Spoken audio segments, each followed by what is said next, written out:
Hey guys, Andrew here with another point. This is a new series in which I'm going to be just sharing a various amount of topics that are going to be trying to, well, what I'm going to be trying to do is to get you to understand, like, how much inner power you have, how important you are, and I don't know how to say it exactly, just like, besides the fact that nothing can hold you back, like, everything makes us feel like we're super weak, and it makes us feel like or not everything makes us feel that way, but everybody feels that way at some point in time. They feel super weak, they feel small, they feel like they don't have the power to take control of their life and to change things around and to make everything work for them. But and even if you don't think that, even if you think that you are strong, that you do have the power to change your life, that you are, confident and you are courageous and whatever, the reason why the mind is constantly trying to be bigger, the reason people want to be famous, the reason people want high-paying jobs, and why we want to have the newest thing and the coolest shoes is because we think those things will make us feel bigger. So whether or not we already feel like we're big enough doesn't matter so much, because it's still being calculated on a size scale. People are still trying to be bigger than something, alright? And so that's what this series is about, is how to forget about that whole scale and realize you don't need any job title, you don't need any pair of shoes, you don't need anything whatsoever in order to be, a big, powerful beast, or a beautiful, magnificent, majestic freaking woman, whatever you want to be. You can be that, and you don't need any nice dress, and you don't need any super sweet clean kicks in order to do that, alright?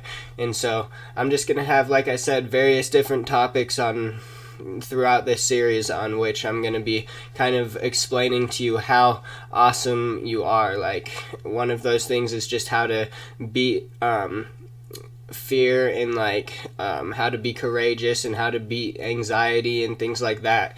And I'm gonna have whole 10-minute videos on how to do those things, because they're not easy and they take actual effort. You have to actually apply it to your life and try it out. You have to, next time you feel anxious, you have to try and be bigger than your mind and say, no, it's not that I'm not being good enough. It's not that the things that I'm saying aren't good enough. It's that I'm telling myself that they're not good enough. So I'm going to stop telling myself that they're not good enough and just say them. And if anybody has a problem with it, I'm going to be like, yo, what's your problem? And then people are going to start treating you better, and you're not going to have to be as anxious, and so on and so forth. And that's what this series is going to be about. There's not going to be any one particular thing that it's just constantly drilling into. I mean, that's what each episode will be, is me taking one thing and just, kind of drilling into it. But that's not what the whole series is going to be. Each and every episode is going to be about something different, and that way, if you want to watch all of them cool, sweet, hopefully it helps you become who you want to be. But if only a couple of them apply to you, you don't need to go looking through the whole series in order to find them. You can just pick them based on the title, and you'll know exactly what you're there for, exactly what you're trying to learn. And so that's what this series is going to be about. And so to add to that, I just wanted to say that everybody pretty much lives by measurements, and when I say small, what are you thinking? Automatically, you're thinking height, size, until I bring up anxiety and being bigger than anxiety, because then you're like, oh, it's an emotional thing. But when I say being bigger than size, automatically you're thinking, length. You're thinking height. You're thinking how to be bigger than your height, how to be bigger than, I mean, I don't know exactly what you're thinking, obviously, but for the most part, we're thinking measurements. We're thinking how this series is going to be about how to act like, you're a big muscle builder or a bodybuilder when you're only just a little dude. You're going to be able to act like that person and have that confidence and stuff. And that's kind of what it's about, but I don't want you to have to be like a bodybuilder. You don't have to be like anything in particular, because really you're already a bodybuilder, all you have to do is go to the gym for 5 hours every day and you're going to be a bodybuilder all of a sudden. You're already a president. You just need to go to college and wait till you're 50. You're already whatever it is you want to be. There's just a couple steps that you have to take to get to that position, all right? And so the reason we have measurements is to kind of calculate the external world. We have math and we have science, and they're to put things in groups and to say that, if you add this together, this is your solution, and if you divide this by this, you get what? You get the solution to that problem. And so the thing is that our minds, they're constantly trying to find solutions to problems. That's what science is for. That's what math is for.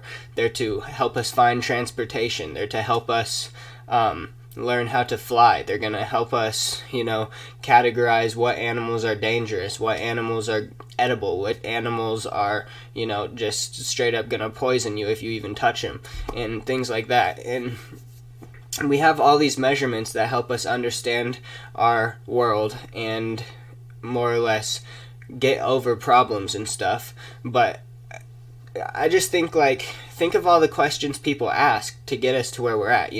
I want a home. I want something in which I'm not cold. So how do I do that? And then they see a tree and they're like, all right, I'm going to go cut down this tree, and I'm going to freaking, with whatever I cut down the tree with, because we already figured out sharp things, we got to kill stuff, then I'm going to use that to carve my tree into something that is going to make me a shelter, and that's going to build me a house and stuff. But what they never actually do is ask, is this a problem? Maybe it's not that bad to be cold. Maybe the wind isn't something that's super deadly. Maybe if there's going to be a tornado or a hurricane, no house is ever going to save me. I'm screwed. I mean, besides some military bunker, which costs millions of dollars, for the most part, you're not in control of what Mother Nature does. You kind of just have to sit through it and enjoy it. So, although, we have, or not necessarily enjoy it, but you have to endure it. You have to survive through it. And I mean, although we have all these super awesome technologies and things that we've built in order to, basically create the kind of life that we want for ourselves, most people don't actually take the time to ask the question, is this something that I really need? I mean, sure, it might be something I want, shelter, but that's the thing that always bugged me. It's like, shelter. Is shelter something you really need? I mean, maybe during winter, but there's always been caves. That's what cavemen did. They just lived in a cave. Why don't we just, get together a nice set of weapons, make ourselves clothes from, whatever, skinning animals if you want, whatever works, and then go live in a cave, We're eventually going to get chainmail armor, and then we don't have to fight each other. We can just fight the bear that's in the freaking cave in order to have a place to live. We don't have to be fighting across nations in order to claim the biggest capital city. We can just have any cave that is open to us, and, we don't need to have 7 billion people on the earth because we don't all need to have kids. That's just something that a lot of us want to do.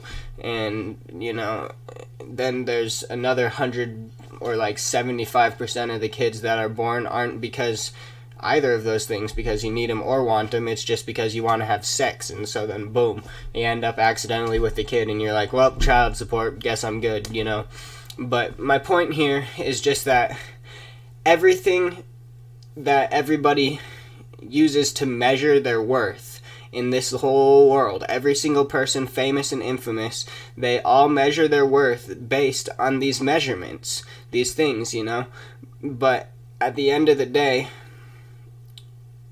you don't even need any of those things. And so if you can live without those things, then, you're going to be a lot more capable to deal with any problem that comes your way, I guess, because you're not going to be like, oh crap, I need to get a house and a job because freaking if I don't get a house and a job, then I'm going to freeze during winter and I'm not going to be able to feed my family. You're going to be like, well, frick, Why don't I just go out into the jungle, get myself some food, live in a cave, and chill out, you know? Like, what's with all this modern stuff, you know? And there's people who do that, I'm aware, and a lot of us don't want to do that because it seems scary and stuff. It's like, well, I got a nice coffee machine and frappuccinos at Starbucks every morning, but, you know, it's like, you don't need those things. We've gone so far in the wrong direction that we're all addicted to these things. We're all straight caught up and lost in them, and we entirely base our identity off of them. And due to that fact, you end up with anxiety and fear and social anxiety and all kinds of things that make you feel like you're less than you should be because you think you should have all these things along this path. But really, you're already right where you should be. All you need to do is have internal progression and learn how to deal with your own emotions, how to be good, and you know, that way, anytime you come to a new barrier, you're able to break through it and make progress and make, you know, good choices. Ask the right questions instead of ask some stupid question that's going to get people living in houses and driving around in rust buckets for 100,000 years. You know, we don't need people to do that. All we need is people to come up with things that we need. That way we can be efficient and, you know, work together and not just have all this drama, alright? So that's a really big rant for you, but I kind of wanted to give you like a whole description on what this series is about, as well as kind of do like a first video for you on explaining how to be bigger than size, how to be bigger than any distance, and you know, on top of that, it's like everybody has a soul. We all have consciousness, you know? We're all part of something much bigger than ourselves to begin with, so there's no reason to ever feel small. But anyway, I also wanted to kind of have the first topic, so I wanted to explain what this whole series is going to be about and have the first topic in this first video. So hopefully this one's not too long. Hopefully you enjoyed watching it, but if you did, make sure to check out the next couple upcoming videos because they're going to be in-depth into certain, not like super duper in-depth, but just I'm going to do my best to answer any questions that I had growing up, and hopefully I'll answer any questions that you had or have still about these topics and how to conquer certain things. But anyways, that's the end of this video. Again, I hope you enjoyed, and if not, tell me why not, and that way I can try and make it better for you or anybody else later on in the next videos. But anyways, hope you guys have a good day or a good night, whichever, and yeah, peace out.